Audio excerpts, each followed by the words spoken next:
Nice to see you. It's Miss Kirkness.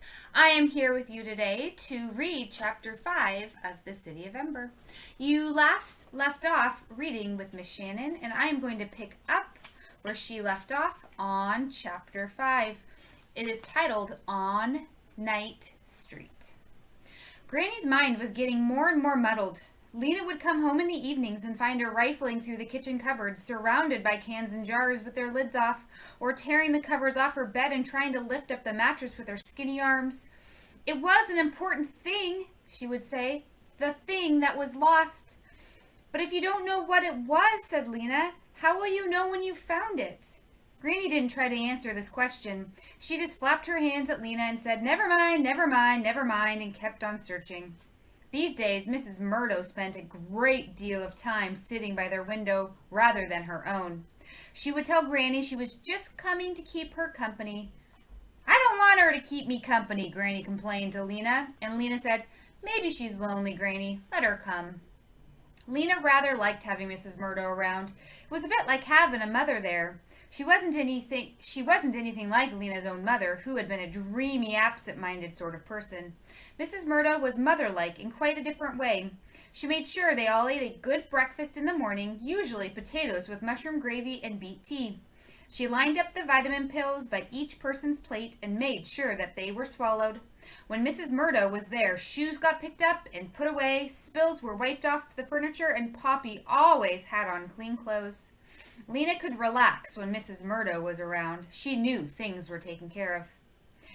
Every week, Lena, like all workers between ages of 12 and 15, had Thursday off. On Thursday, as she was standing in line in the Garden Square Market, hoping to get a bag of turnips for stew that night, she overheard a startling conversation between two people standing behind her. What I wanted, said one voice, was some paint for my front door. It hadn't been painted for years. It's gray and peeling. Horrible. I heard a store over on Night Street had some. I was hoping for blue. Blue would be nice, said the other voice wistfully. But when I got there, the first voice continued, the man said he had no paint. Never had. Disagreeable man. All he had were a few colored pencils. Colored pencils? Lena had not seen colored pencils in any store for ages. Once she had two red ones, a blue one and a brown one. She'd used these for her drawings until they were stubs too small to hold. Now she had only one plain pencil left, and it was rapidly growing shorter. She longed to have colored pencils for her pictures of the imaginary city. She had a feeling it was a colorful place, though she didn't know what its colors might be. There were other things, of course, on which her money would be better spent. Granny's only coat was full of holes and coming apart at the seams. But Granny rarely went out, Lena told herself. She was either at home or in her yarn shop. She didn't really need a new coat, did she? Besides, how much could a few pencils cost? She could probably get a coat for Granny and some pencils.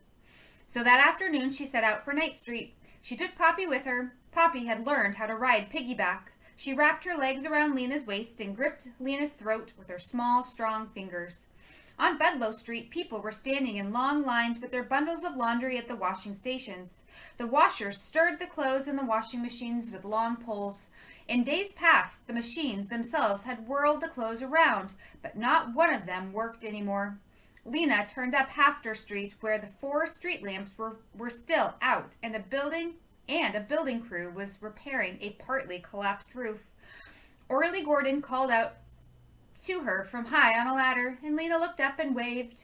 Farther on, she passed a woman with bits of rope and string for sale, and a man pulling a cart full of carrots and beets to the grocery stores. At the corner, a cluster of little children played catch with a rag ball. The streets were alive with people today. Moving fast, Lena threaded her way among them. But as she went into Otterwell Street, she saw something that made her slow down. A man was standing on the steps of the gathering hall, shouting and howling, and a crowd of people had gathered around him. Lena went closer, and when she saw who it was, her insides gave a lurch. It was Sage Merrill. His arms flailed wildly, and his eyes were stretched wide open. In a high, rapid voice, he wailed out a stream of words. I have been to the unknown regions, he cried. There is nothing there. Did you think something was there that might save us?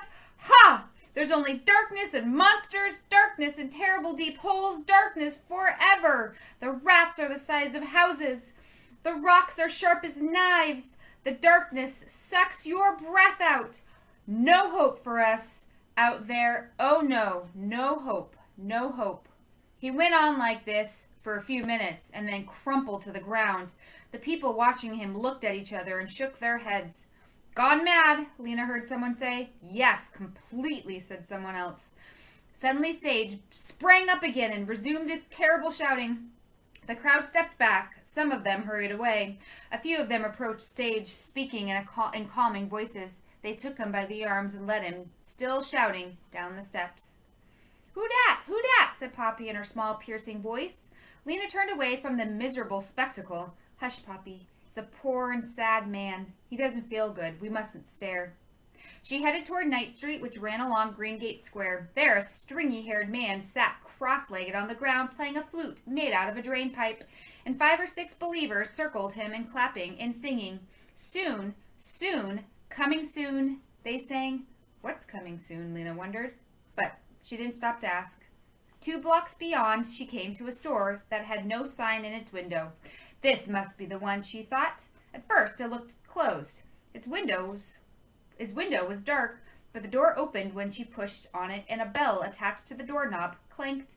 From the back room came a black-haired man with big teeth and a long neck. Yes, he said.